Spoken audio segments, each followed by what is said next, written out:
ഒരു ദിവസത്തെ ചായക്കടയിലെ വരുമാനം കാരുണ്യ പ്രവർത്തനത്തിന് നൽകി മാതൃകയാവുകയാണ് മുസ്താക്ക. കടവല്ലൂർ പഞ്ചായത്ത് ഗ്രൗണ്ടിന് സമീപമാണ് മുസ്താക്കയുടെ ചായക്കട. എല്ലാ ദിവസവും പതിവ് തെറ്റിക്കാതെ ആളുകൾ മുസ്താക്കയുടെ ചായക്കടയിൽ നിന്നും ചായ കുടിച്ചു പണം നൽകും. എന്നാൽ ഇന്നത്തെ വരുമാനം മറ്റൊരാളുടെ ജീവൻ നിലനിർത്താനാണ് മുസ്താക്ക നൽകുന്നത്.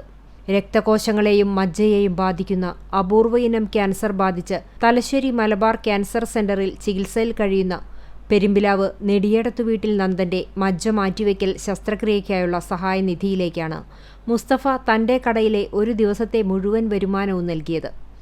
ഈ കാരുണ്യപ്രവർത്തനം അറിഞ്ഞപ്പോൾ പതിവിൽ നിന്നും വ്യത്യസ്തമായി നിരവധി പേർ ചായ കുടിക്കാനെത്തി. മുസ്താക്കയുടെ നല്ല പ്രവൃത്തിക്ക് കൈത്താങ്ങായി.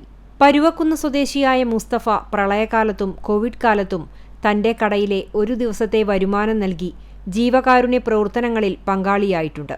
നന്ദൻ ചികിത്സാ സഹായ സമിതി കൺവീനർ KE സുധീർ കടയിലെത്തി മുസ്തഫയുടെ മാതൃകാപരമായ പ്രവർത്തനത്തെ അഭിനന്ദിച്ചു. എല്ലാ നല്ലവരായ ജനങ്ങളും നന്ദന്റെ സഹായനിധിയിലേക്ക് ഉദാരമായിട്ട് സംഭാവനകൾ നൽകി വരികയാണ്.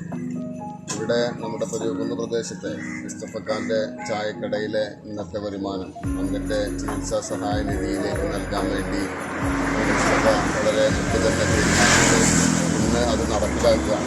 തീർച്ചയായും നന്ദന്റെ ചികിത്സാ നിധിയിലേക്ക് വരുന്ന നല്ല രീതിയിലുള്ള സംഭാവനകൾക്കൊപ്പം മുസ്തഫയുടെ ഈ വലിയ ഒരു സഹായം തീർച്ചയായും